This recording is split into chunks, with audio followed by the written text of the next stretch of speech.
मागच्या महिन्यात अहमदाबादमध्ये झालेल्या प्लेन क्रॅशचा पहिला रिपोर्ट समोर आलाय. एअर इंडियाचं बोईंग विमान उड्डाण केल्यानंतर काही सेकंदात कोसळलं. या अपघातामध्ये त्या विमानामध्ये बसलेला एक प्रवासी सोडून बाकीचे सर्व प्रवासी, पायलट, को पायलट, क्रू मेंबरचा मृत्यू झाला.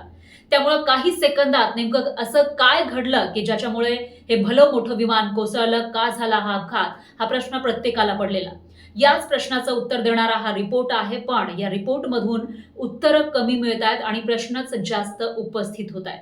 त्यामुळे या अपघाताचं गूढ वाढलंय. कसं ते बघूयात या व्हिडिओमधून.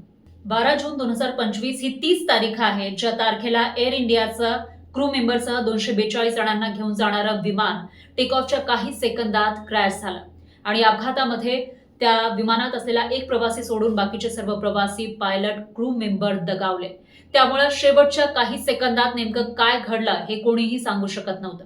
पण त्या विमानामध्ये असलेला ब्लॅक बॉक्स, ज्याच्यामध्ये कॉकपिट व्हॉइस रेकॉर्डर असतो आणि डेटा सुद्धा रेकॉर्ड केला जातो, हा ब्लॅक बॉक्स तपासणीसाठी पाठवण्यात आला होता. याशिवाय ज्या ठिकाणी हा अपघात झाला, अहमदाबादमधील मेडिकल कॉलेजची ती बिल्डिंग, जिथं मेस होती, मेडिकल कॉलेजचे विद्यार्थी जेवत होते, त्या ठिकाणी हे विमान कोसळलं होतं आणि तिथं या विमानाचे काही अवशेष होते, त्यांची तपासणी केली जात होती. ही सगळी तपासणी केल्यानंतर बरोबर 1 महिन्यानं एअरक्राफ्ट ऍक्सिडेंट इन्व्हेस्टिगेशन ब्युरोनं हा पहिला रिपोर्ट जारी केलेला आहे.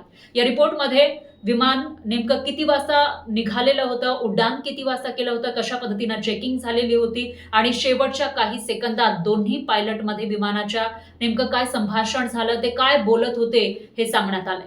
एअर इंडियाचं विमान 171 च्या विमानानं तब्बल 270 लोकांचा जीव घेतलाय. ते विमान कोसळण्याआधी नेमकं काय घडलं होतं याचा घटनाक्रम या रिपोर्टमध्ये देण्यात आलाय.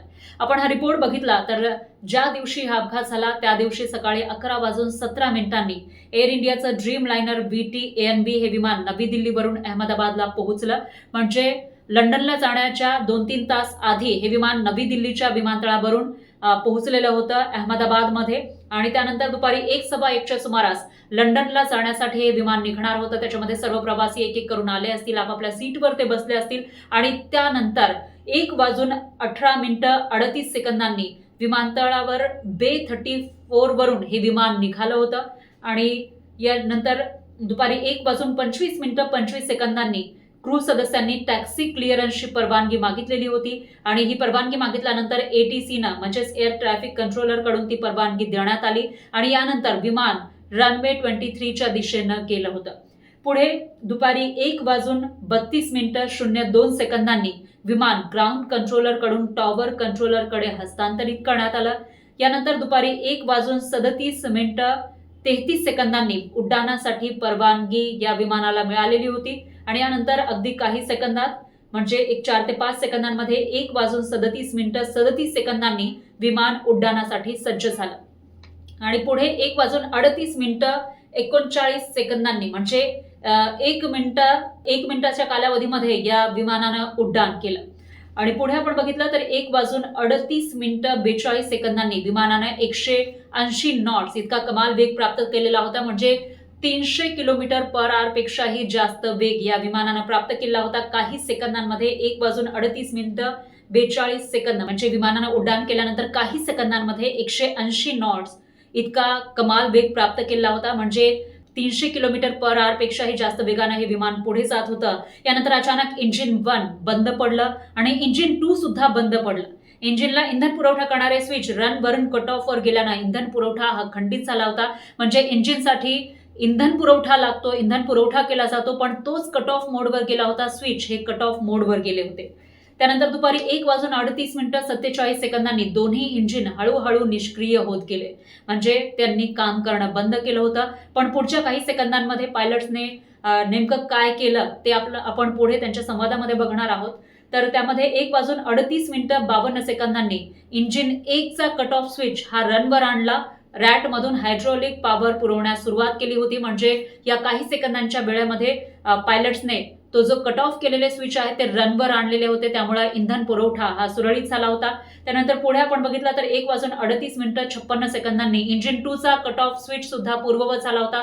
म्हणजे दुसरा इंजिनचा सुद्धा कट ऑफ स्विच हा रनवर आलेला होता आणि 1:39 05 सेकंदांनी पायलटने संकट काळातील मे डेचा कॉल दिला होता. हा मे डेचा कॉल नेमका काय आहे ते आपण सगळ्यांनी बघितलेला आहे.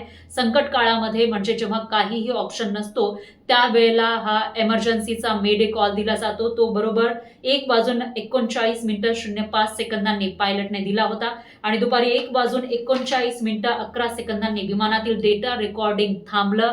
याचाच अर्थ तोपर्यंत विमान कोसळलं होतं.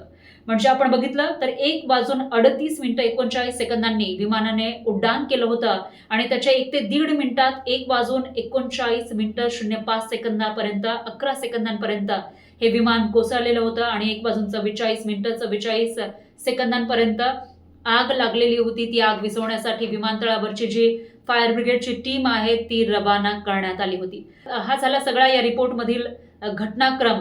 त्याचबरोबर पायलटमध्ये शेवटच्या काही सेकंदांमध्ये काय संवाद झाला होता ते सुद्धा या रिपोर्टमध्ये देण्यात आला आहे. तो आपण बघितला तर कॉकपिटच्या व्हॉइस रेकॉर्डिंगमध्ये एक पायलट दुसऱ्या पायलटला विचारतोय, तू कट ऑफ का केलं? त्यावर दुसरा पायलट म्हणतो, मी केलेलं नाही. पण रेकॉर्डिंगमध्ये नेमकं हे पायलट बोलतोय, को पायलट बोलतोय की कॅप्टन बोलतोय हे सांगण्यात आलेलं नाहीये. एकूणच स्विच पुन्हा सामान्य म्हणजेच इन फ्लाईट स्थितीमध्ये आणण्यात आले आणि त्यामुळे इंजिन हे आपोआप पुन्हा सुरू होण्याची जी प्रक्रिया आहे ती सुरू झालेली होती. या दोन्ही पायलटचा हे संवाद झाल्यानंतर या दोन्ही पायलटने मिळून जे कट ऑफ मोडवर स्विच होते ते रनवर आणले होते, म्हणजे इन फ्लाईटवर आणलेले होते आणि इंजिनला इंधन पुरवठा त्यांनी सुरू केला होता. त्यामुळं इंजिन पुन्हा एकदा सुरू होण्याची जी प्रक्रिया आहे ती सुरू झाली होती. अपघाताच्या वेळी एक इंजिन पुन्हा पॉवर मिळवत होतं तर दुसरं इंजिन सुरू झालं होतं, पण ते अद्याप पूर्ण ताकदीनं काम करत नव्हतं. थोडक्यात या रिपोर्टमध्ये असं म्हटलंय की फ्लाईट रेकॉर्डरमधील डेटानुसार दोन्ही फ्युएल कंट्रोल स्विचेस हे सामान्यतः जमिनीवर असताना इंजिन चालू किंवा बंद करण्यासाठी वापरले जातात. पण अपघाताच्या अगदी काही क्षण आधी म्हणजेच टेक ऑफ नंतर हे स्विचेस लगेचच रन वरून कट ऑफ स्थितीमध्ये हलवले गेले होते. त्यानंतर स्विचेस त्यांच्या सामान्य इन फ्लाईट स्थितीमध्ये परत आणले गेले, ज्यामुळं इंजिन पुन्हा कार्यान्वित झालं होतं, पण त्याला उड्डाणासाठी हवा तेवढा ऊर्जेचा जोर प्राप्त झालेला नव्हता. एकूणच या रिपोर्टनुसार ज्या वेळेला विमान हवेमध्ये उडत होतं त्यावेळेला विमानाचं इंजिनला इंधन पुरवठा होत नव्हता. जे स्विचेस असतात रन मोडवर ते स्विच हे कट ऑफ मोडवर गेले होते, म्हणजे इंधन पुरवठा खंडित करण्यात आला होता. त्यामुळे इंजिन सपोर्ट करत नव्हते उडण्यासाठी आणि जी एक हवी तेवढी पॉवर हवी तेवढी एनर्जी विमानाला मिळत नव्हती. त्यामुळे विमान हे वर जाण्याऐवजी ते खाली कोसळत गेल्याचं आपण सगळ्यांनी बघितलेला आहे. तो व्हिडिओ आपण बघितला आहे. पण या रिपोर्ट नंतर आणखी काही प्रश्न उपस्थित होतात, ते म्हणजे विमानाला इंधन पुरवठा करणारे जे स्विचेस असतात ते ऑन मोडवर म्हणजे रन मोडवर असतात, ते कट ऑफ मोडवर कसे काय गेले? ते जमिनीवर असताना म्हणजे विमानानं जेव्हा टेक ऑफ केलं होतं त्यावेळेला गेले होते की विमान हवेत उडाल्यानंतर आकाशामध्ये गेल्यानंतर त्यावेळेला हे स्विच कट ऑफ मोडवर गेले? हा प्रश्न या ठिकाणी उपस्थित होतो. आणि त्याचबरोबर जो संवाद दोन्ही पायलटमध्ये झाला आहे त्याच्यामध्ये कॅप्टन काय बोलतोय किंवा को पायलट नेमकं काय बोलतोय? जे दोन संवाद आहेत, एक म्हणतोय की कट ऑफ का केला आणि दुसरं म्हणतोय की मी नाही केलं. हे नेमका आवाज कोणाचा आहे? पहिला आवाज कोणाचा आहे आणि दुसरा आवाज कोणाचा आहे हे स्पष्टपणे सांगण्यात आलेलं नाहीये. त्यामुळे एक प्रकारचं कन्फ्युजन या ठिकाणी आपल्याला पाहायला मिळतंय. याचंही उत्तर मिळणं अपेक्षित आहे. तर 1 महिन्यानंतर अपघाताच्या आलेला हा रिपोर्ट, पण त्याच्यातून काही सवालही उपस्थित होतात. त्यामुळे आता या प्रश्नांची उत्तरं नेमकी कधीपर्यंत मिळतात याकडे सुद्धा सगळ्यांच्या नजरा लागल्या.